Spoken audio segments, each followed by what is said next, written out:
Olá a todas e todos, mais um episódio do nosso podcast Justificando na Área.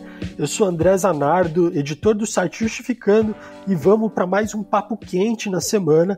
Fala, querida Mabô, como é que você tá? Semana passada a gente já começou a abordar o tema antifascismo, né? Hoje a gente vai aprofundar aqui o assunto. Semana passada foi muito bom programa, né? Olha, eu sempre suspeita para falar, mas eu acho que foi num timing muito legal, de muita discussão racial e sobre antifascismo rolando tudo junto na internet. E aí eu acho que a galera que não conseguiu ouvir o programa da semana passada, se quiser escutar, é só olhar lá nas nossas redes, no Spotify. Inclusive você encontra aí, se você tá vendo pelo podcast, é o programa anterior nosso e foi com o Vini Rodrigues.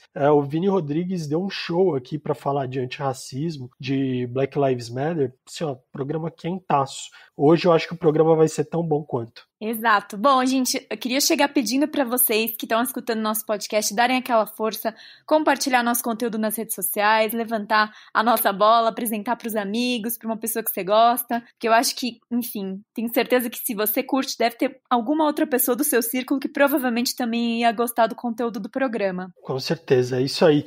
Você que curte esse programa, então, pode nos escutar todas as segundas-feiras às 9 da manhã na 98.9 FM, na Rádio Brasil Atual, claro, se você estiver em São Paulo e região, e todas as semanas você encontra o podcast Justificando no seu player favorito aí, para você escutar a hora que você quiser. Bom, antes da gente começar, eu queria agradecer algumas pessoas que têm nos divulgado. Eu queria mandar um salve pro pessoal do Obituário Negro, pro Midcast, que sempre apoia nosso podcast, e vários outros progressistas.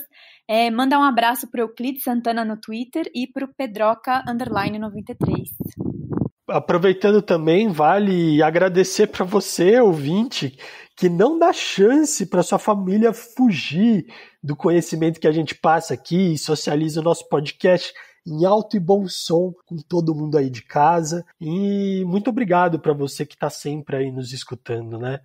E vamos começar direto o programa, bora apresentar nossa mesa, Mabu? Bora! Bom, hoje a gente tem aqui com a gente uma pessoa para falar sobre os aspectos jurídicos e criminais de toda essa questão da criminalização do movimento antifascista, o advogado criminalista Pedro Martinez, também coordenador de Direitos Humanos do Sindicato dos Advogados de São Paulo. Seja muito bem-vindo, Pedro. Muito obrigado, Mabu, André, Margarete, pelo convite. É um prazer estar aqui com vocês e espero que a gente faça um bom papo aí para todos os ouvintes. Recebemos também hoje o deputado estadual por São Paulo, Emídio de Souza, que foi vereador e prefeito de Osasco de 2005 a 2012, presidiu o PT de São Paulo, foi secretário de Finanças e Planejamento do partido e integrou um grupo de advogados do presidente Lula. Seja bem-vindo, deputado. Muito bom ter você aqui. Obrigado por ter aceito o convite.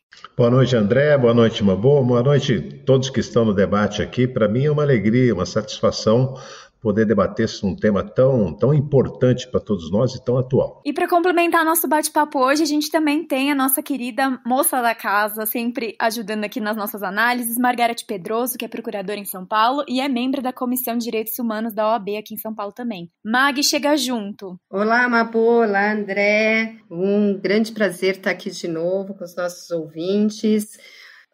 Mais ainda, né, junto, dividindo essa mesa com meu grande amigo Pedro Martinez e o nobre deputado e também grande amigo Emídio de Souza. Vamos lá, vamos falar dessa coisa horrorosa que está acontecendo, que na verdade é uma perseguição, né, a grupos que pensam diferente do governo. Com certeza, seja bem-vindo, Mag. Fechou nosso time, então, fechou nossa mesa. Vamos começar o nosso programa. Pode rodar a vinheta.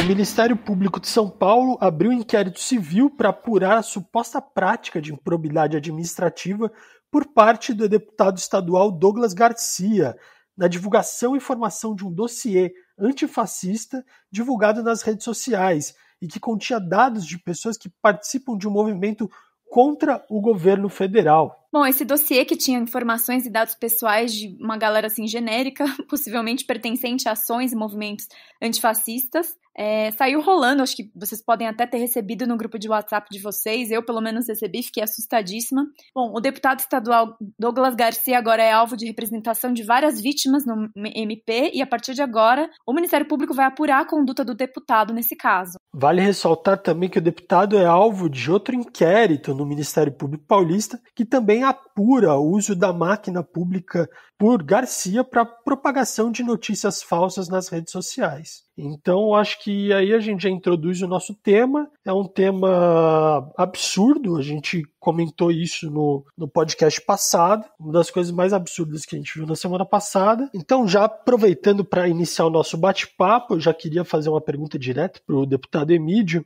Ele que conhece, né, os membros da Assembleia Legislativa de São Paulo. Queria saber, deputado, quem que é o deputado Douglas Garcia? Ele é do PSL, né? Ele já se envolveu em outras polêmicas na Assembleia? Deixa eu falar para vocês o seguinte. Vocês sabem que em 2018, a onda conservadora que teve nas eleições, que levou o Bolsonaro ao poder, com todas, vamos dizer, tudo que levou a isso, né? Toda a criminalização da política, toda, vamos dizer, a perseguição que houve à esquerda, ao presidente Lula, espalhando fake news por tudo quanto é canto, tudo isso provocou uma onda que não foi só o Bolsonaro. Junto nessa mesma esteira, elegeu-se senadores, governadores, deputados federais, uma bancada imensa, e na Assembleia de São Paulo também, porque São Paulo era, vamos dizer, o centro disso, né? E acabou elegendo, dos 94 deputados, o PSL, ele elegeu 15 deputados, né? Também, no caso de São Paulo, puxados pela candidatura da Janaína Pascoal, que acabou elegendo teve uma votação muito grande e elegeu um número muito grande de deputados. Um desses foi o Douglas Garcia, né? Quem é o Douglas? O Douglas, ele é uma pessoa jovem, deve ter 25, 26 anos, mas é uma pessoa, vamos dizer, assim, com um comportamento fascista muito claro, sabe? Eu diria que do PSL, de todos do PSL, ele é o mais ideológico, o mais fascista, o mais comprometido com essa prática, né?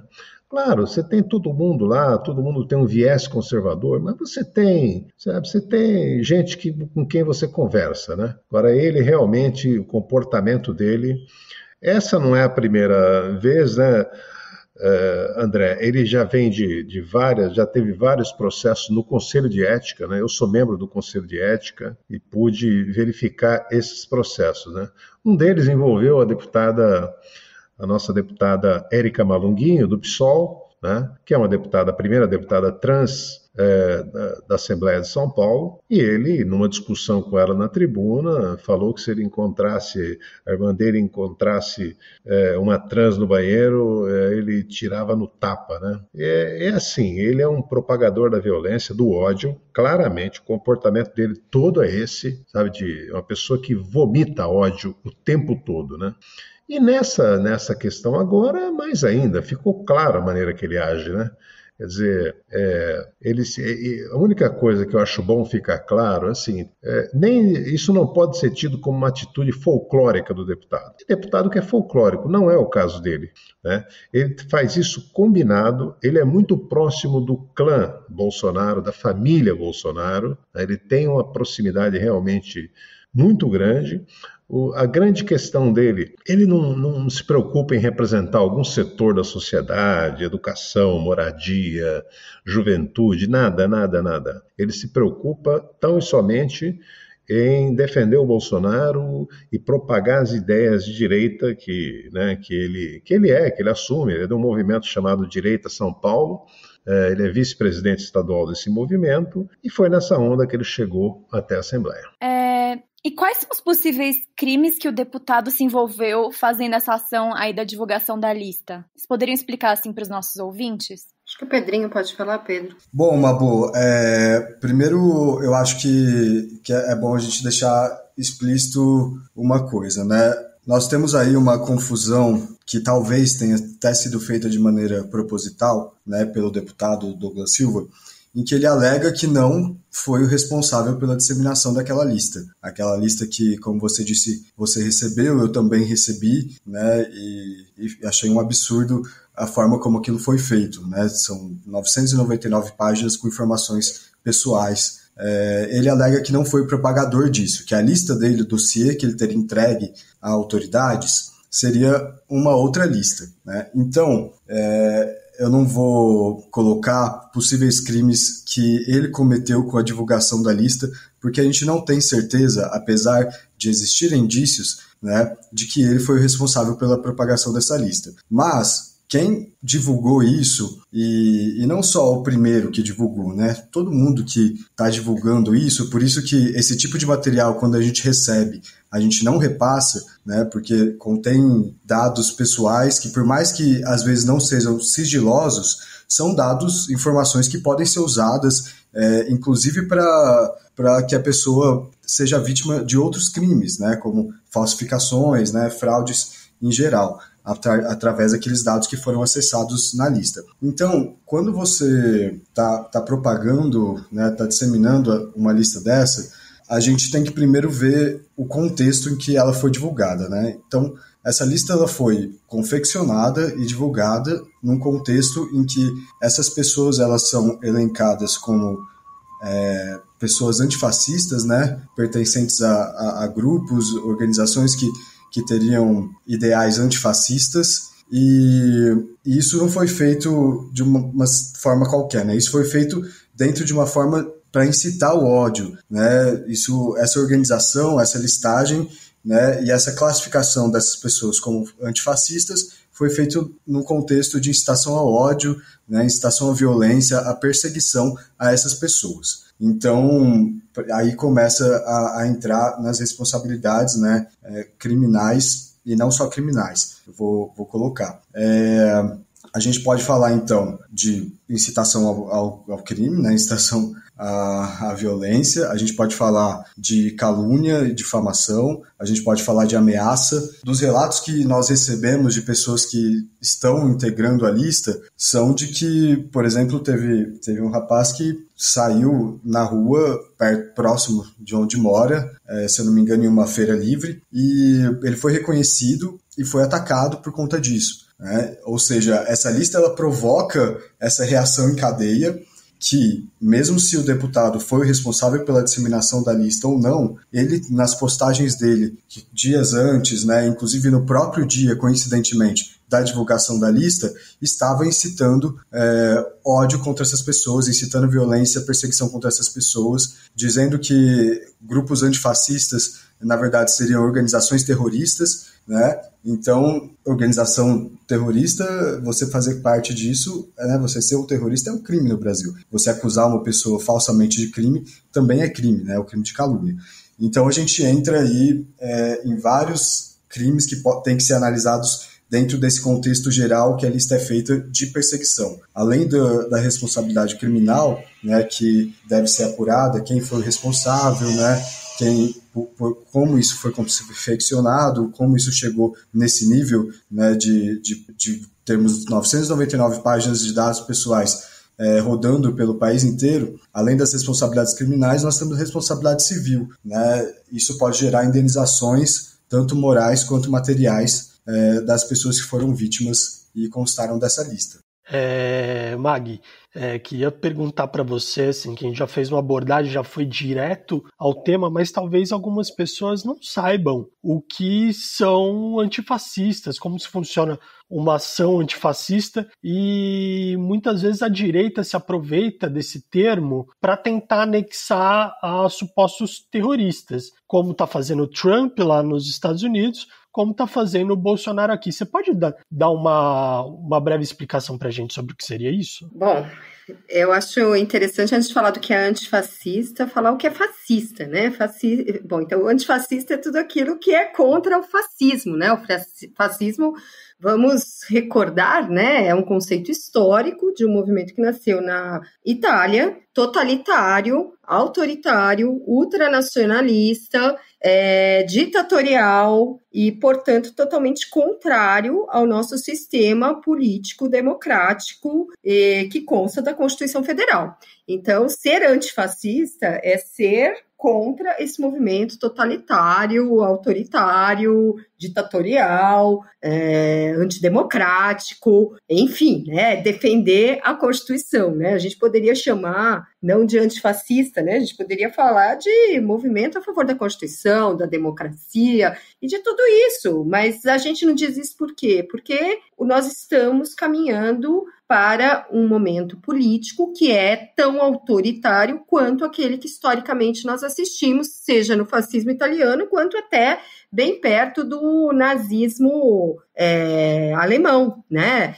Vamos lembrar que na Gestapo, sob o pretexto de se defender um país contra atos violentos, agentes poderiam agir da forma que quisessem. Não havia necessidade de julgamento, de ordem judicial, tinham como principal fonte de informações a colaboração de civis, de pessoas do povo, dos chamados cidadãos de bem. Então, tudo isso, lá no nazismo, foi criado como um pano de fundo justamente para sustentar uma paranoia de que se estava lutando contra o inimigo, que eram os comunistas, que eram os judeus, né?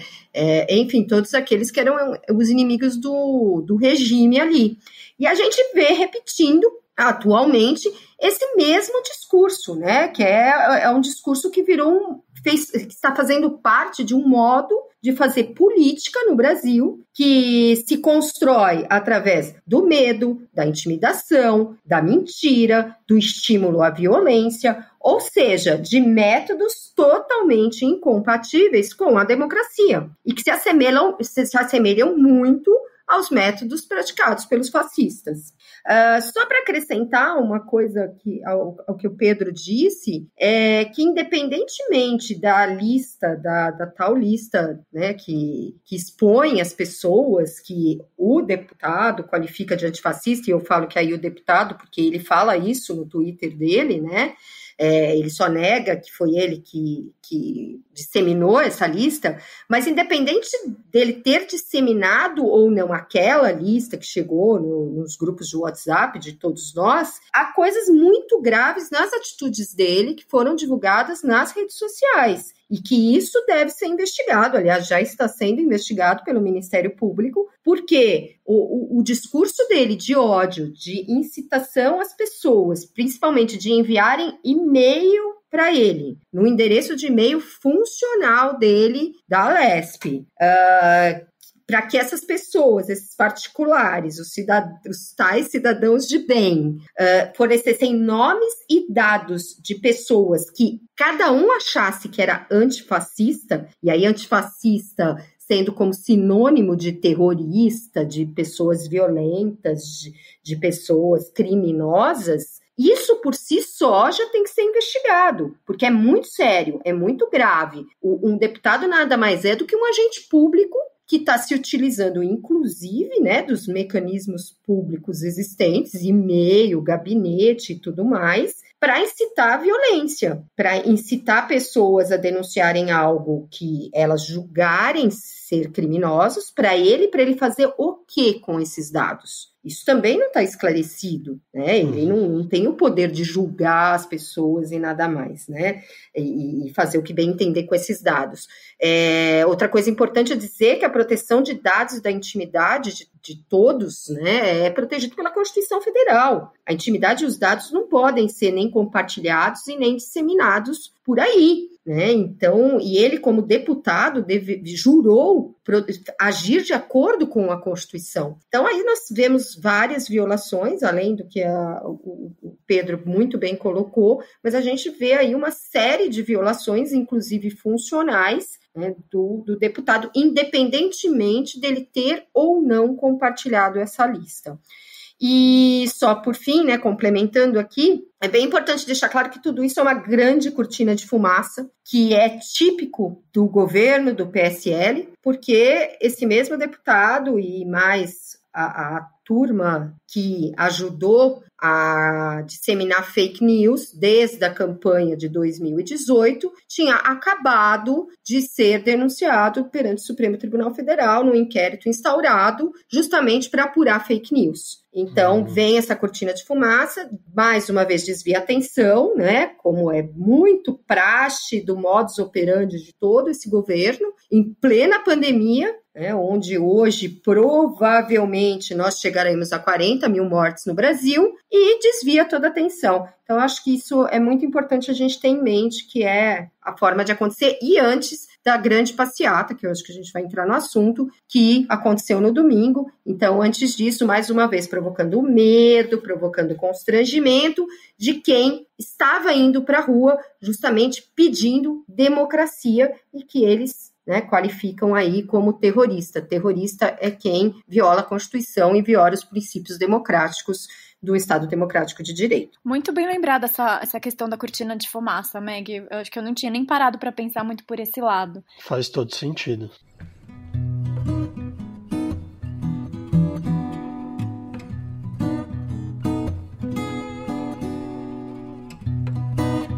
Circula no noticiário que também existe uma articulação entre deputados de uma máquina de desinformação nos modelos do Gabinete do Ódio na Assembleia de São Paulo. Eu queria perguntar para o deputado como funciona isso e como se articula essa rede. Olha, Mambo, o chamado Gabinete do Ódio, eles têm ramificações na Câmara Federal, tem ramificações no Senado, tem ramificações nas assembleias, mas principalmente na Assembleia de São Paulo. Certamente na Câmara de Vereadores do Rio de Janeiro, né, porque tem um vereador lá que, vamos dizer, que é muito militante dessa questão do ódio. Então, o que nós temos aqui, considerado do Gabinete do Ódio, pelo menos as investigações apontam nesse sentido, é o deputado Douglas Garcia e o deputado Gil Diniz. O Gil Diniz também, ele era líder do PSL na Assembleia, ele foi chefe de gabinete do deputado Eduardo Bolsonaro, depois ele foi eleito, então ele é uma pessoa também ligadíssima ao núcleo familiar dos Bolsonaro. Eu acho que o Gabinete do Ódio, o chamado Gabinete do Ódio, o que ele faz basicamente? Basicamente ele ajuda a propagar fake news pelo país inteiro, né?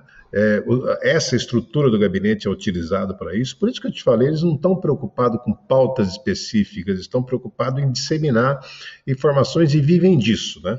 Disseminar fake news e criar pânico em algumas situações. A Margarete lembrou bem, quer dizer, foi ato contínuo a operação feita a mando do ministro Alexandre de Moraes, né, de busca e apreensão, inclusive nos endereços do deputado Douglas Garcia. Ato contínuo surgiu essa coisa da denúncia dos antifascistas, como se fosse a mesma coisa, não há nível de semelhança. Os antifascistas são um movimento democrático, um movimento que pretende resistir ao avanço do fascismo no país, sabe, ao avanço daqueles que querem caçar a liberdade, que querem tolher a democracia, né, que querem pautar os costumes da sociedade, né, que traz toda uma pauta moral, medieval, né, de conceito, vamos dizer, de costumes.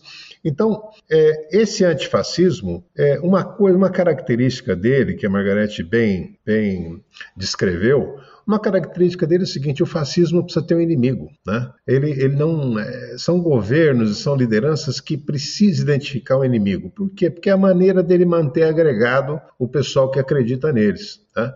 E basicamente ele é um movimento que ele cultiva a antipolítica, né?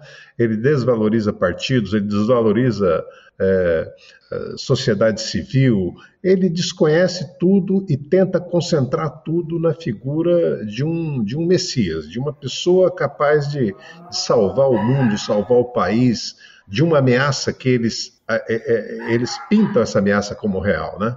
Normalmente, por exemplo, no Brasil, a ameaça que eles tratam como, que eles criaram, é o comunismo. Quer dizer, na loucura deles, o Brasil é um país que estava numa etapa pré-comunista, que estaria virando, então ele agregou pessoas em torno dessa pauta. Não, olha, como eu te disse, eles sobrevivem, para sobreviver, eles precisam de um inimigo. Mesmo que esse inimigo não exista, eles criam esse inimigo. Então, o inimigo, sabe, é um inimigo imaginário que se cria. O gabinete do ódio, ele é, vamos dizer assim, o organizador disso. Ele é com tarefas divididas, cada um assumindo uma coisa. Um cria, o outro dissemina, cria-se robôs, cria-se uma série de mecanismos pelos quais eles disseminam essas ideias que tanto, vamos dizer, que não tem mais nada a ver com o mundo atual, né? O mundo atual, o mundo democrático, o Brasil é um país muito mais amplo, plural, né? Quer dizer, a diversidade para nós é fundamental, um valor fundamental, faz parte da cultura brasileira a diversidade, né?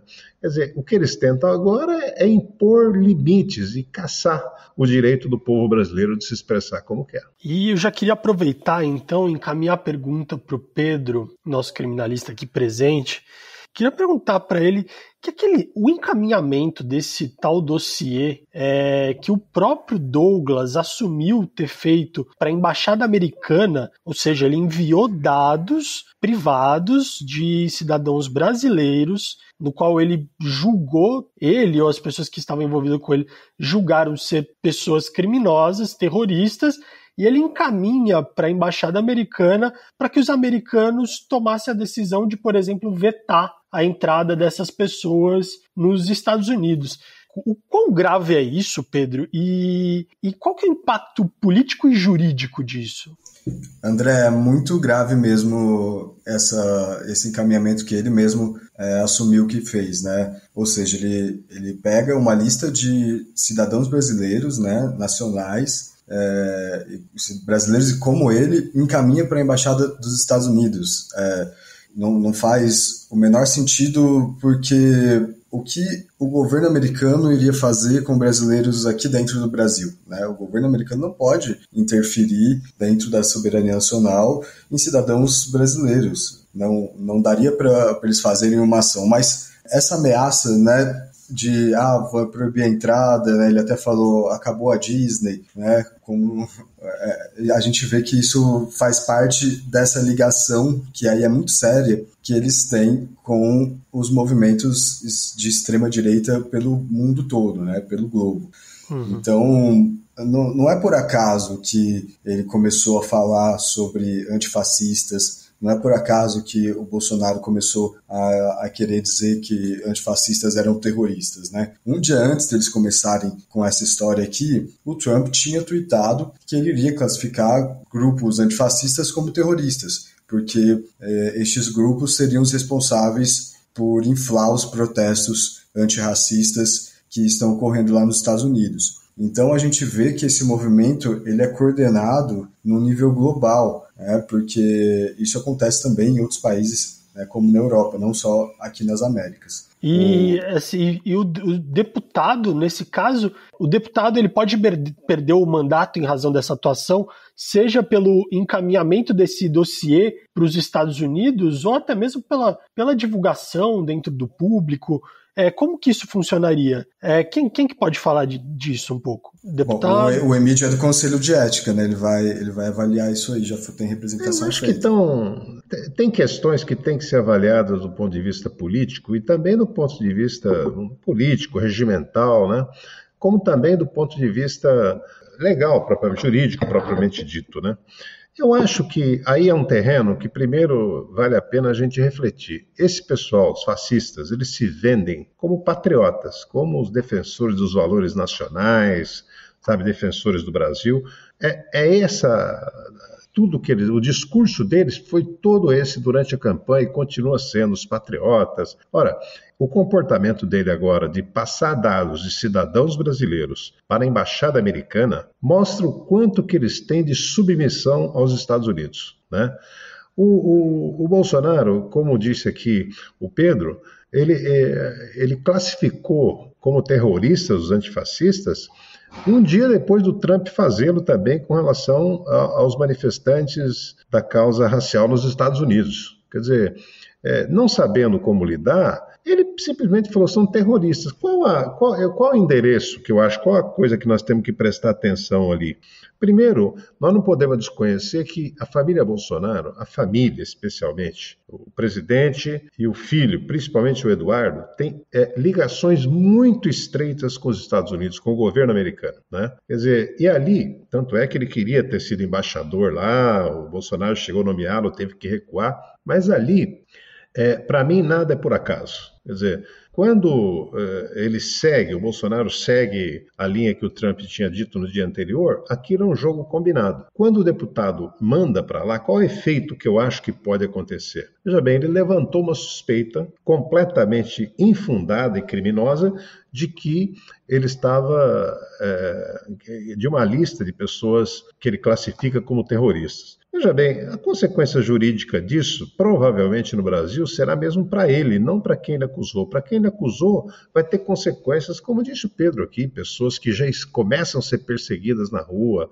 começa a criar um clima de ódio em torno deles. Mas uma coisa, ao levar para os Estados Unidos, que para mim também é combinado, é jogo combinado, né, com o governo americano, vamos supor, os Estados Unidos podem falar, essas pessoas não entram mais nos Estados Unidos. O que isso significa? Significa que vai crescer a atmosfera, a ideia de que eles são terroristas mesmo, sabe? Então, eu acho que o que o deputado está fazendo, essa questão especialmente, merece uma atenção, porque ele está tendo um comportamento, quando você é eleito, você jura defender a Constituição, a integridade do Brasil, a integridade do território e também dos nossos interesses. Como é que, ao denunciar, delatar cidadãos que ele considera de uma forma para um governo estrangeiro, o que ele está fazendo é colaborar, é uma atitude colaboracionista de um parlamentar brasileiro com o governo americano. Uma vergonha. Ele pode se responsabilizar por isso? Por dentro da Assembleia? Eu acho que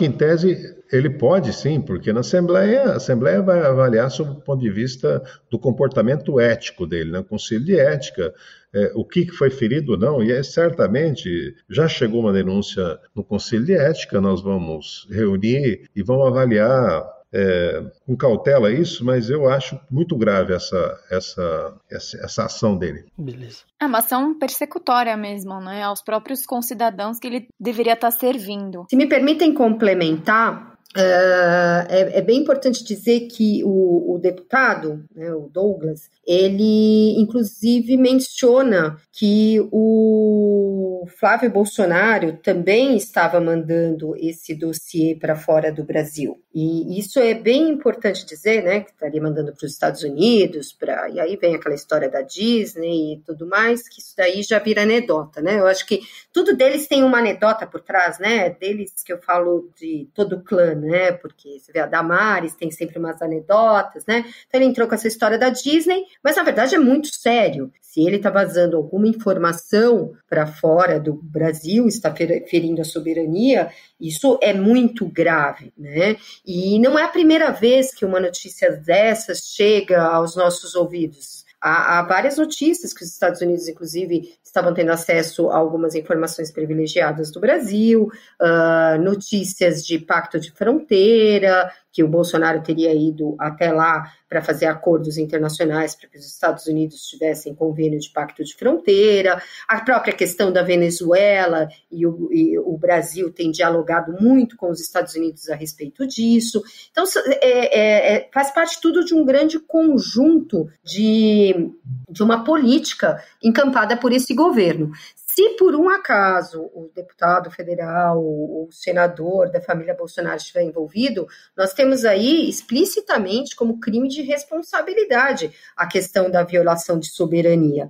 E mesmo para o deputado Douglas, a declaração dele já merece ser investigada tanto pela Assembleia Legislativa, na Comissão de Ética, quanto eu acho que merece uma CPI mesmo para poder investigar isso, porque violar a soberania diz respeito à Constituição Federal. Embora a lei do crime de responsabilidade seja federal, não se aplica aos deputados estaduais, mas o deputado estadual ele se compromete a agir dentro da Constituição Federal. E a soberania é um princípio básico constitucional, né, princípio lá que inaugura a nossa Constituição, e a violação desse princípio já é mais do que suficiente para que esse deputado tenha faltado com decoro, e eu acho que em eventual crime de responsabilidade também, tudo, evidentemente, tem que ser apurado mediante um devido processo legal, um contraditório e ampla defesa, tudo aquilo que eles não defendem para ninguém, porque eles já rotulam as pessoas de antifascistas,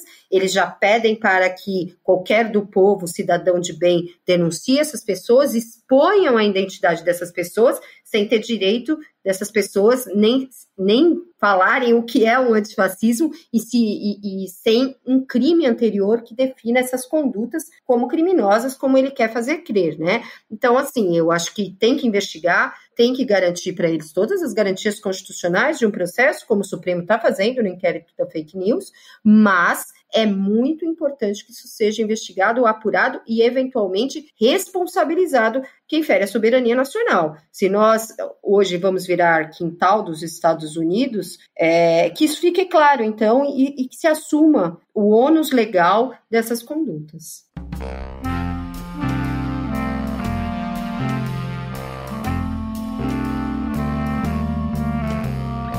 Bom, agora pensando um pouquinho no pessoal que estava no dossiê, né? A gente não sabe se são 2 dossiês que existem, se é um só, que é aquele que a gente teve acesso, mas pensando nesse que estava circulando aí pela internet, como as pessoas que estão sendo citadas podem se defender dessa exposição absurda? O que elas devem fazer? Procurar polícia, um advogado? Qual que é o caminho? Mabo, nós ficamos muito preocupados com essas pessoas, né? Porque nós vivemos um tempo em que os ânimos estão se acirrando de novo no país. Essas pessoas foram gravemente taxadas, né, ameaçadas, e como eu já disse, isso está começando a produzir consequências nas ruas mesmo, né? As pessoas passa do ambiente virtual e está começando a vir para as ruas, para o ambiente concreto, né?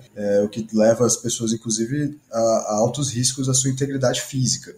Eu vou aproveitar essa pergunta para fazer a divulgação aqui de uma cartilha que foi lançada na semana passada, que foi produzida pela OAB Nacional, em parceria com a ABRAGE, Associação Brasileira de Jornalismo Investigativo. É uma cartilha que ela foi feita para tratar sobre assédio online a jornalistas, né? Porque, como a gente vê, e isso faz parte de todo esse fascismo brasileiro que vem sendo construído, né? O assédio à imprensa, o ataque à imprensa, que é recorrente pelo presidente Bolsonaro e seus aliados. Então, essa cartilha ela foi feita para prevenção de jornalistas, mas ela serve para qualquer pessoa que esteja sofrendo assédio online, e é o caso dessas pessoas que estavam nessa lista, né? Então, só para exemplificar uma coisa que eu esqueci de colocar na primeira pergunta, que essa prática de reunir os dados sigilosos de alguém, ou públicos, mas reunir dados de alguém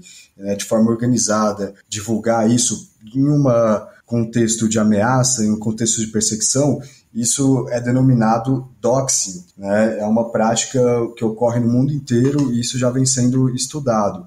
Então, essa cartilha ela traz também medidas de proteção para as pessoas. Nós indicamos na semana passada que as pessoas fizessem um boletim de ocorrência, né, um registro, ou uma notícia-crime ao Ministério Público, porque esse fato precisa chegar ao conhecimento das autoridades, que aquela pessoa está sendo vítima dessa perseguição, dessa incitação ao ódio, né? Algumas até sofreram ameaças decorrentes dessa lista.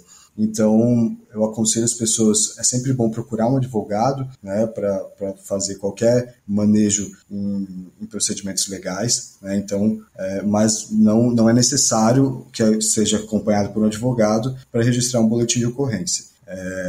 Mas é sempre bom você ter o aconselhamento jurídico. Então, você pode fazer esse boletim de ocorrência colocando os fatos dos quais você foi vítima. Você não precisa ter a certeza de quem cometeu o crime. Então, como eu disse, nós não temos certeza se realmente foi o deputado Douglas Garcia, apesar de existir fortes indícios de que, de alguma forma, ele estava envolvido nessa divulgação, pelas falas que ele fez nos dias anteriores e no próprio dia da divulgação da cartilha, mas as pessoas não precisam ter certeza de quem foi, não precisa apontar um autor para relatar o crime. Então, a primeira coisa é você fazer sim esse registro da ocorrência, né, citar que você vem sofrendo ameaças ou que você constou nessa lista, teme pela sua integridade, e nós temos notícias de pessoas em várias cidades do estado de São Paulo, pelo menos, né, e de outros estados também, Rio de Janeiro, Rio Grande do Sul, mas no interior de São Paulo também, não foi só na capital, também temos pessoas no interior. Então, procure sim uma autoridade. Também é possível fazer esse boletim de ocorrência pela forma eletrônica, né? Tem a delegacia eletrônica da Polícia Civil de São Paulo. E é importante que se tome algumas medidas de proteção online também, né? Então, se você está exposto nesse momento, se você foi colocado nessa cartilha, é recomendado que você não deixe público os seus perfis, né?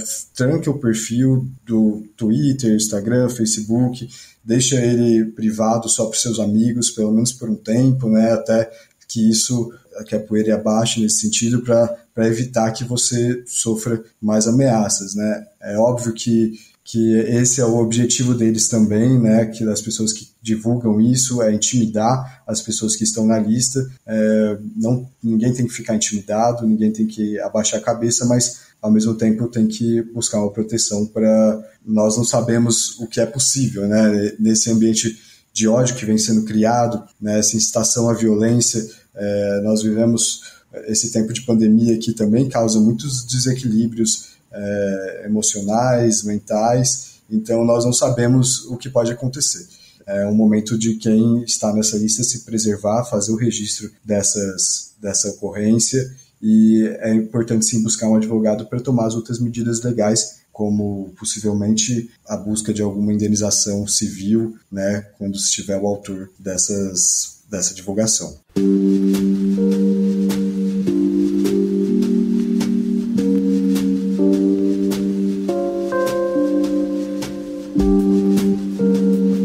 Beleza, e a gente vai caminhando então para o final do programa, nossa última pergunta aqui para o deputado, mas eu já queria até comentar sobre tudo isso que a gente falou. A gente sabe que essas listas antifascistas, elas não são novidade, porque anualmente isso vem acontecendo, essas listas são expostas por grupos neonazistas para perseguição. Então vem como se fosse uma lista no início do ano para quem são as pessoas que os neonazistas devem perseguir durante o ano inteiro. Então isso já é conhecido, pelo menos aqui em São Paulo. E por isso eu já queria até entender como que a sociedade civil e as autoridades estão se articulando para que esse tipo de abuso não volte a ocorrer. Quais são os atores que estão preocupados com isso agora, deputado? Olha, André, eu acho que é o seguinte: primeiro tem um papel que é da sociedade, e eu acho que a sociedade brasileira está reagindo a isso. Ainda não é maior, né? Porque nós estamos no meio de uma pandemia, as pessoas estão com dificuldade de se mobilizar, evidentemente, estão se precavendo corretamente.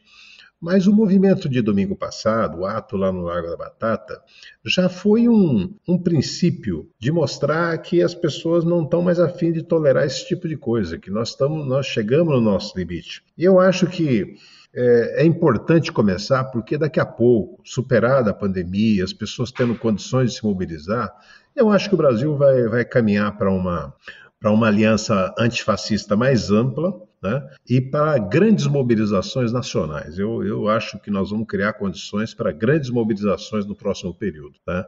Acho que o momento atual ele restringe muito isso.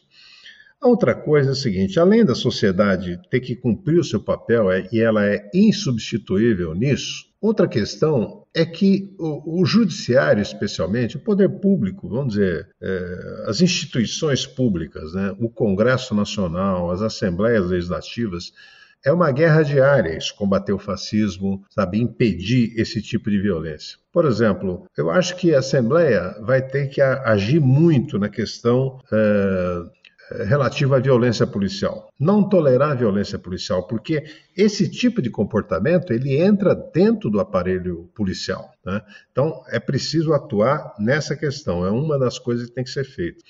A outra é do Poder Judiciário. Eu acho que o Poder Judiciário, nas suas mais diversas esferas, não pode ter tolerância com o fascismo, sabe?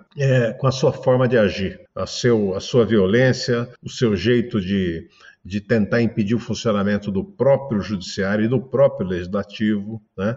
O caso daquela moça de Brasília, a Sarah Winter, né? Fazendo a manifestação de mascarados na frente do Supremo Tribunal Federal e desafiando abertamente o ministro Alexandre de Moraes e o restante do Supremo, aquele caso não pode passar, não pode ser tido como uma coisa folclórica, entendeu?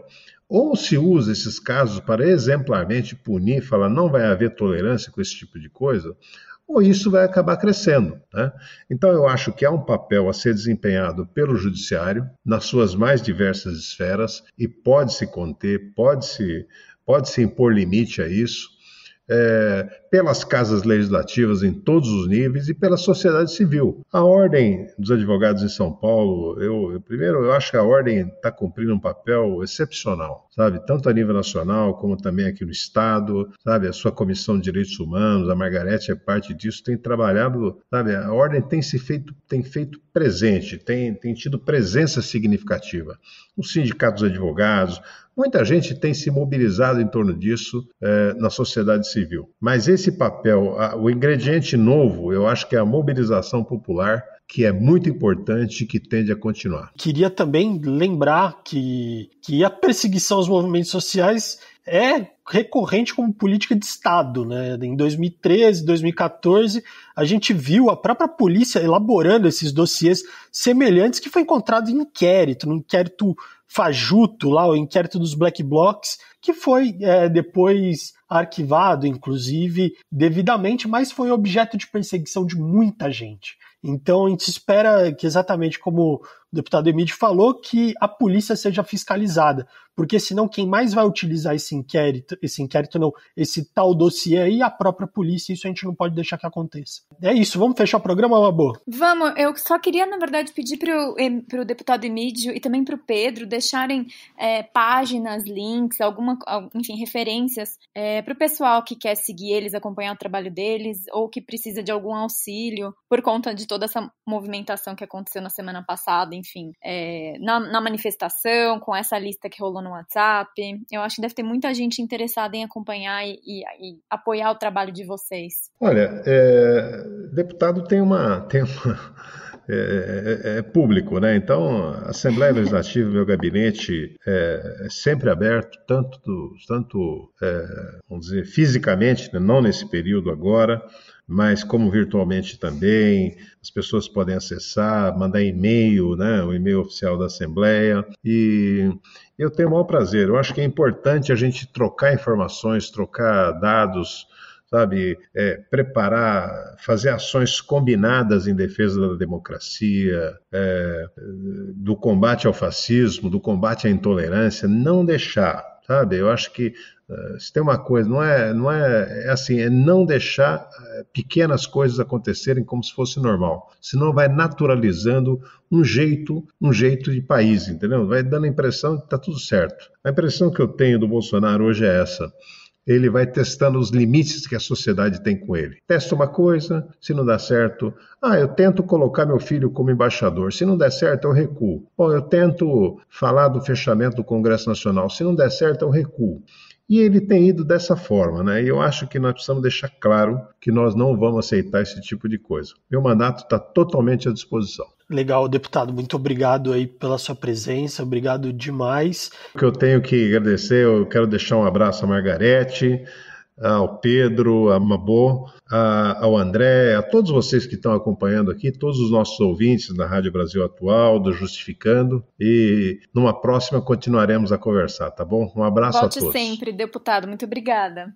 Mabô, para quem quiser acompanhar discussões que a gente tenta trazer sempre, né, dá para acompanhar pelo Twitter, Pedro Martinez, o arroba PHV Martinez.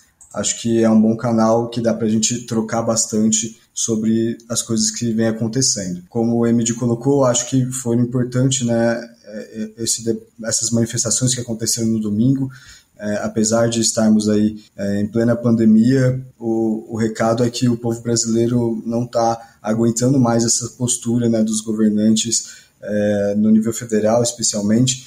Então, foi uma resposta a todo esse movimento uma resposta em defesa da democracia, contra essa disseminação do ódio que eles vêm fazendo. Eu acredito que agora a sociedade civil está se organizando em relação a esse fato que nós discutimos hoje. A lista apresentada, várias entidades já fizeram representação ao Ministério Público Estadual, estão sendo preparadas medidas por algumas organizações que sairão nos próximos dias em nível federal também, a Procuradoria-Geral da República, o Supremo Tribunal Federal. Então, nós temos muitas entidades, organizações trabalhando para barrar esse avanço da ideologia fascista à brasileira que vem sendo difundida aí por Bolsonaro e seus aliados. Magui, quais são suas redes sociais, como a gente acha? Bom, Margarete Pedroso no Instagram e no Facebook também Margarete Pedroso, ou pelo Justificando, pelo canal do Justificando. Quero já também emendar um super agradecimento ao Mabô e ao André por estarmos mais uma vez aqui, ao super Renan, que edita aí nossa voz, conserta nossos errinhos, ao Pedro, maravilhoso, sempre amigo, e ao Emídio, que é o nosso deputado, nosso representante lá, e que bom ter Emídios lá na Assembleia. E só para concluir, muito importante que nós façamos mudança dessa narrativa, né? Trabalhar com esses conceitos de deturpar certos conceitos, dizer que quem defende democracia, quem é antirracista, quem é feminista, é criminoso, é terrorista, é justamente o que eles querem. Então, é muito importante que nós dizermos o que é as coisas, darmos nomes às coisas. Eles são fascistas, nós somos antifascistas, nós defendemos a democracia, nós somos antirracistas, nós somos feministas, enfim, nós defendemos a legalidade e a Constituição Federal. Então, isso é muito importante ser dito. Somos antifascistas, sim, né? E isso eu acho que todo mundo que defende a Constituição, o Estado Democrático de Direito deveria ser, né? Então, muito obrigada a todos que nos ouviram mais uma vez. Eu gostaria de agradecer ao convite feito pela Margarete, agradecer o André, a Mabô e o Renan, né, a equipe aí do podcast Justificando, e agradecer ao Emídio também, um grande companheiro de várias lutas, por participar com ele. Então foi muito bom estar aqui com vocês, agradeço a todos os ouvintes e até a próxima. Obrigado, Pedro. Valeu, gente. Bom saber que os nossos estão todos conectados, estão juntos, estão se conversando. Não sei por você, mas isso sempre me dá um alento. E acho que até semana que vem, então. Continuem acompanhando a gente aqui na Rádio Brasil Atual e nas redes sociais do Justificando. E não esquece de compartilhar o nosso programa. Faz a indicação aí pro seu amigo, pra tua família. Ajuda a gente, que semana que vem a gente tá de volta. Um grande abraço. Até a próxima semana, gente.